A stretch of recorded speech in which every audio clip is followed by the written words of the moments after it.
Mary, Queen of Scots' son James had been raised without either of his parents. His father had been murdered just shy of 8 months after he was born, and his mother had been forced to abdicate the throne of Scotland, never to see James again, and making him king at only 13 months old. James was subsequently raised by regents and taught to hate his mother. While both James's parents were Catholic, James was raised Protestant, a very deliberate choice made since Mary's forced abdication. James's life was controlled and regulated. He was also beaten regularly by his tutor. When James was a teenager, his 37-year-old cousin, Esmé Stuart, came to visit from France. James was fascinated and completely taken by his cousin. He started showering him with gifts, lands, titles, a seat on the Privy Council, and precious jewelry that was part of his mother's collection. Esmé had become one of James's favorites, and he would show public displays of affection towards Esmé, often embracing him in his arms and kissing him.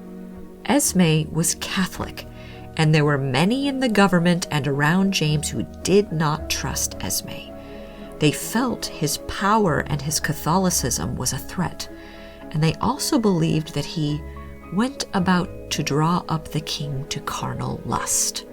Esmé converted to Protestantism, but still this did not quell his enemies.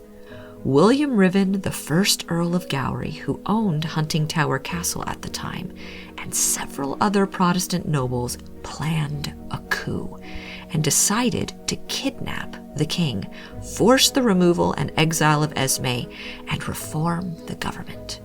On the 22nd or possibly the 23rd of August 1582, when the king was 16 years old, he was lured to Huntingtower Castle and seized while he was with a royal hunting party. It was said that when James was captured, he started to cry. James was held captive for 10 months before he finally escaped. Esmé never returned to Scotland.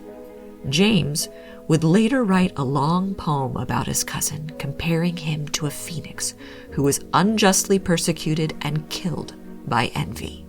James would also eventually execute William Ruthven for his role in what is now known as the Raid of Ruthven.